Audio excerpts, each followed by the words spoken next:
नमस्कार दोस्तों, आप सभी का स्वागत है आपके अपने YouTube चैनल JR स्टडी अड्डा पर। सबसे पहले आप चैनल को सब्सक्राइब कर लीजिए और बनी हुई बेल आइकन को भी दबा दीजिए, जिससे कि हर एक वीडियो आप तक नोटिफिकेशन में सबसे पहले पहुंच जाए।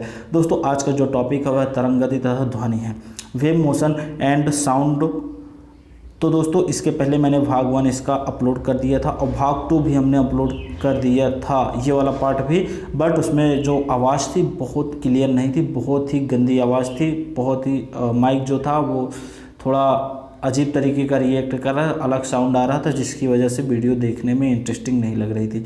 तो उसको मैंने डिलीट कर दिया। फिर उसके बाद मैंने सोचा इसका एक वीडियो और बना दूँ, जिससे कि आप पूरा क्वेश्चन पढ़ सकें, देख सकें और इस पर प्रैक्टिस कर सकें। तो दोस्तों, हम क्वेश्चन को देखते हैं और सॉल्व करते हैं। उससे पहले दोस्तों, आपको करना क्या है, आपको तुरंत शेयर करना है व्हाट्सएप, फेसबुक, जहाँ पे आप शेयर कर सकते हैं। जल्दी से जल्दी आप शेयर कर दीजिए। पहला क्वेश्चन है दोस्तों, यहाँ पे आपको क्वेश्चन आज नहीं दिया जाएगा, आज डायरेक्ट सॉल्व कराया जाएगा सभी क्वेश्चन। निम्न में से किसका प्रभाव ध्वनि की चाल पर नहीं पड़ता है? किसका प्रभाव ध्वनि की चाल पर नहीं पड़ता है? तो दाब का प्रभाव जो होता है ध्वनि की चाल पर नहीं पड़ता है। नेक्स्ट क्वेश्चन देखते हैं। ध्वनि तीव्रता की अधिकतम सीमा डेसिबल में जिसके ऊपर व्यक्ति सुन नहीं सकता है। 50 डेसिबल गलत है, सुन सकता है। 70 डेसिबल सुन सकता है। 85 डेसिबल सुन सकता है, लेकिन 95 डेसिबल से ऊपर जो है वह सुन नहीं सकता है। तो आपका ऑप्शन हो जाएगा डी। Next question. ध्वनि की चाल अधिकतम है 1/5 सेकेंड या 1/10 सेकेंड या 1/20 सेकेंड या 1/2 सेकेंड। कितना है दोस्तों? 1/10 सेकेंड ध्वनि की चाल। Next question. किस माध्यम में ध्वनि सबसे तेज चलती है? तो सबसे तेज दोस्तों क्या होता है? सबसे तेज ठोस में चलती है, फिर द्रव में, फिर गैस में। तो दोस्तों, यहाँ पे हमारा जो ऑप्शन है, ऑप्शन जो हमारा यहाँ पे ए हो जाता है। सबसे ज़्यादा ध्वनि किस में तेज चलती है? ठोस में चलती है। नेक्स्ट क्वेश्चन देखते हैं। मिलान करना है 25 डिग्री सेंटीग्रेड पर 25 डिग्री सेल्सियस पर ठोस अवस्था में ध्वनि की चाल में कौन सुमेलित नहीं है? कौन सुमेलित नहीं है, बहुत इंपॉर्टेंट है। तो यहाँ पे आपका एल्यूमिनियम जो है 6420 है, ये सुमेलित है, सही है। स्टील है 5940 ध्वनि की चाल, सही है। पीतल की ध्वनि की चाल जो है 4700 है। और कांच की जो है यहाँ पे रॉन्ग है। कांच का जो होता है दोस्तों वह होता है 5640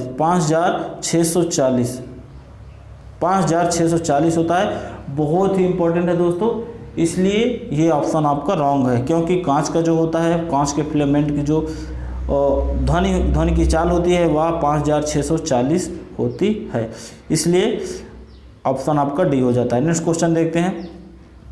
ध्वनि की चाल का क्रम बताइए। अभी हमने बताया ठोस, द्रव, गैस। देख लीजिए, पहला ही ऑप्शन आपको बन रहा है सॉलिड, लिक्विड, गैस। ये देखिए, कोई क्वेश्चन करने की आवश्यकता नहीं, डायरेक्ट आपका आंसर आ गया। अब देखिए, 20 डिग्री सेल्सियस पर ताप क्रम पर किस माध्यम में ध्वनि की चाल अधिकतम है? ग्रेनाइट, वायु, जल, लोहा। जल्दी से टिक करिए। तो लोहा होगा, सबसे ठोस है लोहा। Next question. वायु में ध्वनि की चाल है 330 मीटर प्रति सेकेंड, 220 मीटर प्रति सेकेंड या 100 मीटर प्रति सेकेंड या 232। तो यहाँ पे आपका ऑप्शन हो जाएगा 330 मीटर प्रति सेकेंड ध्वनि की चाल है।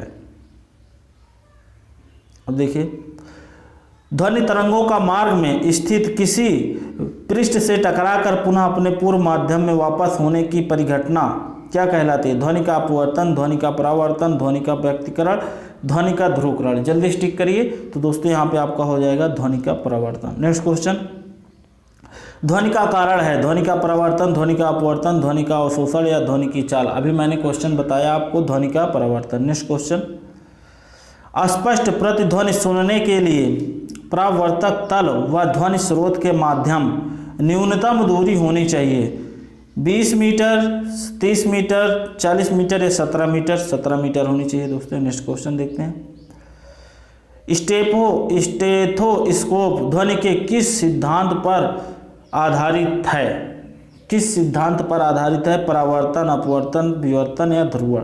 तो यहाँ पे परावर्तन। ऑप्शन आपका ए हो जाएगा। नेक्स्ट क्वेश्चन देखते हैं।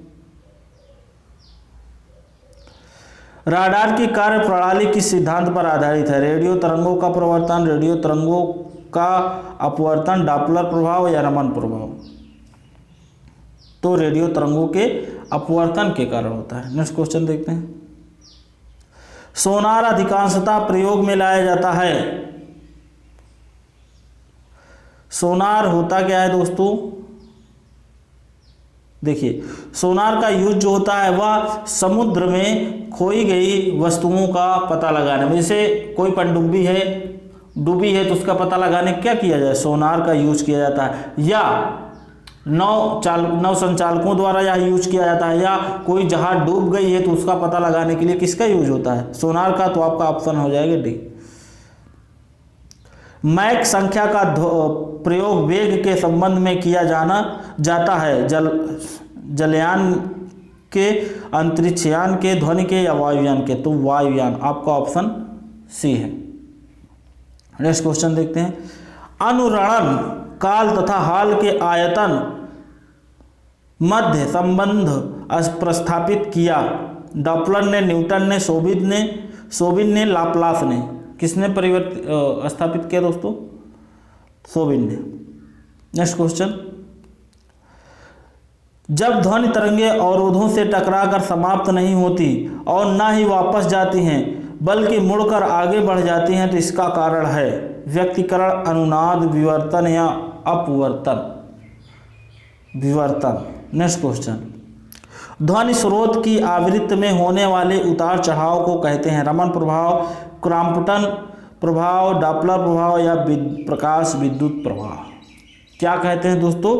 डॉपलर प्रभाव कहते हैं। नेक्स्ट क्वेश्चन देखते हैं।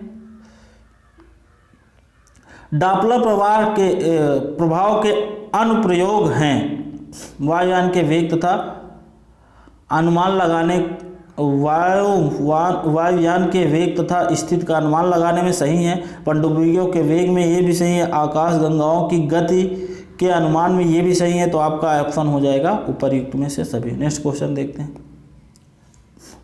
समीप आती हुई रेलगाड़ी की सीटी की आवृत्ति या तीक्ष्णता बढ़ती जाती है, ऐसा किस परिघटना के कारण होता है? बिग बैंग सिद्धांत, डॉपलर प्रभाव, चार्ल्स नियम या आर्किमिडीज सिद्धांत?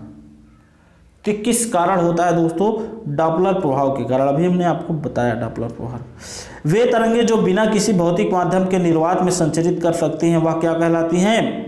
विद्युत चुंबकीय तरंगे कहलाती हैं। हमने बताया विद्युत चुंबकीय तरंगों के बारे में, हमने आपको बताया था इसके पहले वाले पार्ट में कि विद्युत चुंबकीय तरंगे जो होती हैं वह बिना किसी माध्यम के निर्वात में आराम से संचरण कर सकती हैं।